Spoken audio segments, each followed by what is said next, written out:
تو نبی علیہ الصلوۃ والسلام کی ختم نبوت کی حفاظت کے لیے آپ تیار ہیں؟ اپنے اندر یقین پیدا کریں. تقریر سننے کے بعد آدمی جاتے تبصرہ کرے تقریر تو بہت اچھی ہوئی تھی لیکن کا مطلب یہ ہے کہ مجھے یقین نہیں ہے کہ حضور کا دین تخت پر آئے گا. اقبال کہتا ہے غلامی کتے سے بھی بری ہے غلامی، زے خوئے غلامی زے سگاں خار ترس من ندیدم کے سگے پیشے سگے سرغم کر. وہ کہتا ہے کتے سے بھی بری ہے غلامی کہ میں نے نہیں دیکھا کوئی کمزور کتا طاقتور کتے کے سامنے سر جھکا کے بیٹھا. لیکن اقبال کہتا ہے غلامی کتے سے بھی بری اور بے یقینی غلامی سے بھی بری. تھا نہ جو خوب بتدریج وہ خوب ہوا کہ غلامی میں بدل جاتا ہے قوموں کا زمین. ہاں غلامی کتے سے بھی بری اور بے یقینی. تقریر پوری سن لی، صدیق اکبر کا خطبہ بھی سن لیا، حضور نے حکومت کیسے فرمائی وہ بھی سن لی.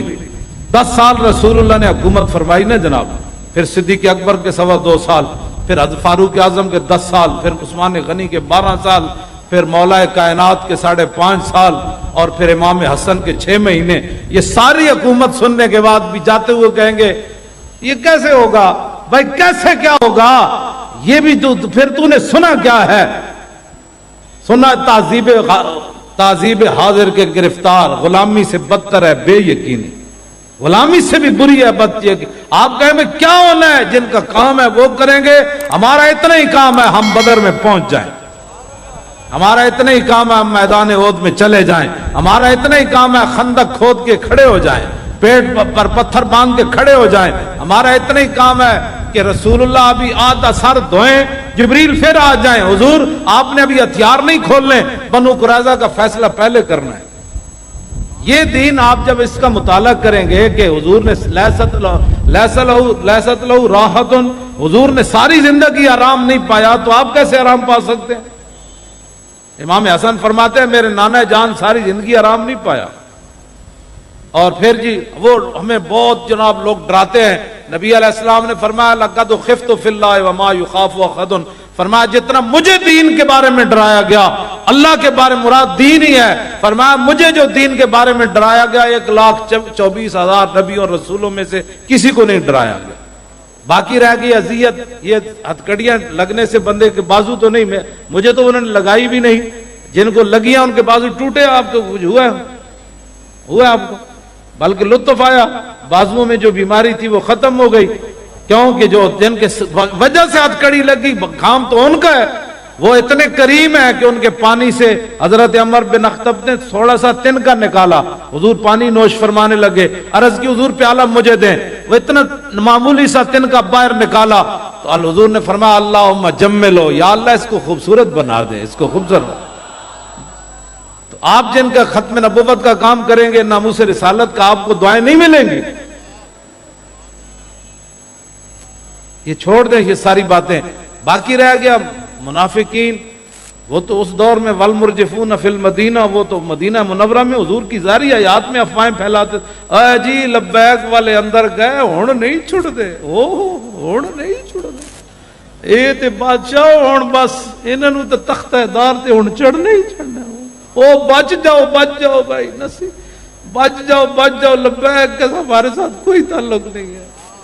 لبیک کا اتنا ہی معنی ہے، توجہ، لبیک کا یہ معنی نہیں ہم نے اقتدار لینا ہے، لبیک کا یہ معنی نہیں ہم نے حکمرانی کرنی ہے، لبیک کا یہ معنی نہیں کہ ہم نے اپنے بچوں کو اوپر لانا ہے، پمپ بنانے ہیں، محلات بنانے ہیں، فیکٹریاں بنانی ہیں، کوئی اس قسم کا ڈالر جمع کرنے ہیں، بیرون ممالک کے دورے کرنے ہیں، اپنی شخصیت بنانی ہے.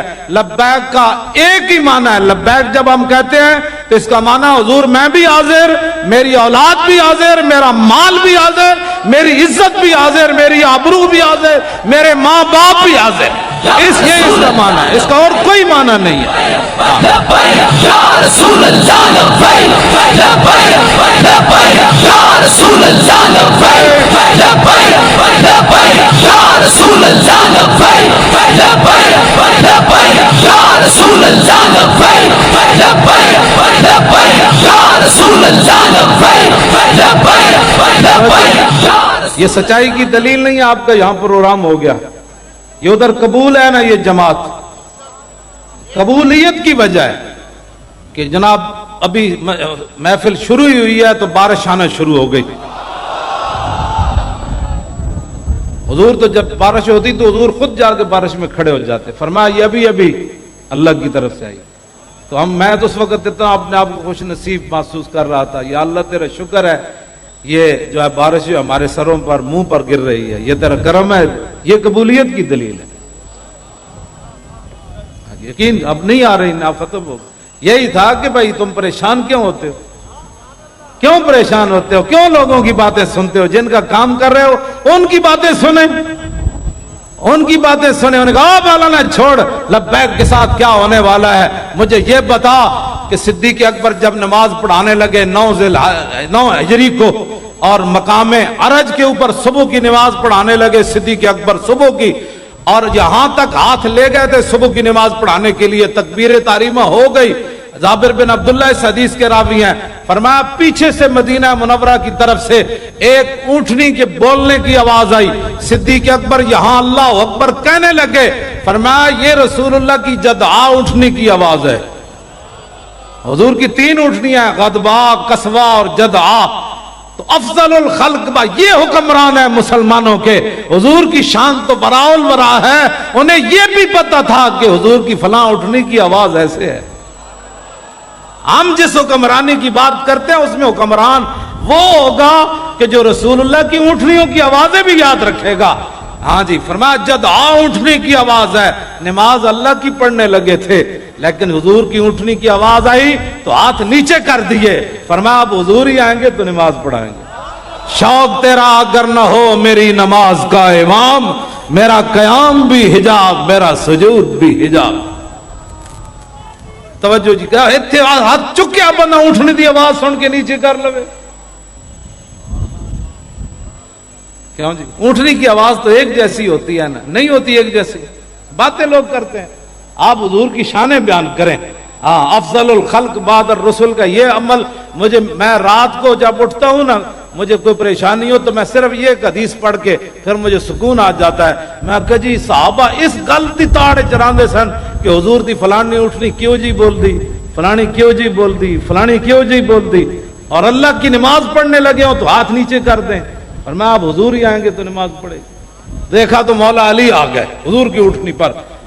یہ جھگڑے جو ہیں تو فرمایا امیرن ام رسولن. فرمایا آپ کو حضور نے میری جگہ مجھے ہٹا کر آپ کو امیر الحاج بنا دیا ہے یا آپ اعلان کرنے کے لیے آئے ہیں؟ وہ بھی تو حیدر کرار تھے. فرمایا امیر آپ ہی ہیں، میں اعلان کرنے کے لیے آیا. یہ تو بات ہے. اپنے آپ کو بدلو، یقین کے ساتھ ہمارے ساتھ چلو. جو بے یقین، آپ تو یقین والے ہیں، میں آپ سے تھوڑی تھوڑی جو کمی ہے اس کو دور کریں. لوگوں کی باتیں سننا بند کر دیں. بڑی مہربانی آپ کی. لوگ تو روزانہ ہمارے پھانسی کے پھندے تک روزانہ میں پہنچاتے ہیں. جب ہم اندر تھے نا کہتے نہیں انہیں تو نہیں بچنا.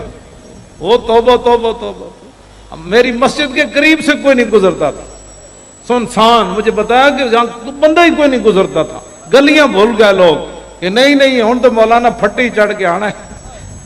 تو میں تو آپ کے پاس سب سے بڑا مجرم تو میں ہوں. یہ کوئی جرم ہے یار لبیک کا نعرہ لگانا؟ یہی تو قبر کے اندر جواب ہے. سمجھا جا، فرشتے پوچھیں گے ان کے بارے میں تو فرمایا لبیک کہتے کہتے تو آیا.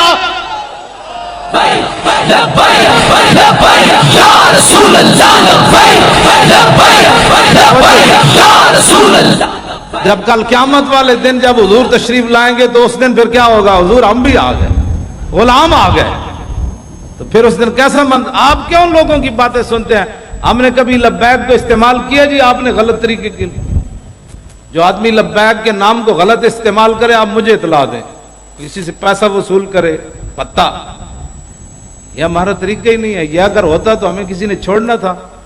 پورے پرچے میں ایسی کوئی بات نہیں ہے میرے خلاف کہ یہ بھتے خور ہیں یا ان کی جماعت قاتل ہے یا انہوں نے بندے مارے ہیں. ہمارے بارے میں ایسا کوئی بات. ایک یہی وہ تفتیش کرتے تھے بار بار بدل بدل کر. پیسے کون دیتے ہیں؟ لب واہ ہیں، آنکھیں بند ہیں، پھیلی ہیں جھولیاں. کتنے مزے کی بھیک تیرے پاک در کی ہے.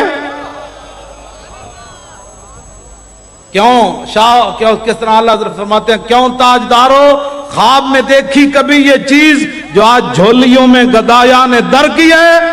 یہ ہے وہ بات جو آج جھولیوں میں گدایان نے در کی ہے. یہ جو ادھر سے ہمیں ملا ہے نا تو بادشاہ بھی اس سے پریشان ہے. تو اعلی حضرت فرماتے ہیں دسو اے بادشاہو پوری دنیا دے شہنشاہ دسو اج جڑا در رسول دا فقیر خیرات لے کے مڑیا کیا تہاڈے کول یہ چیز ہے؟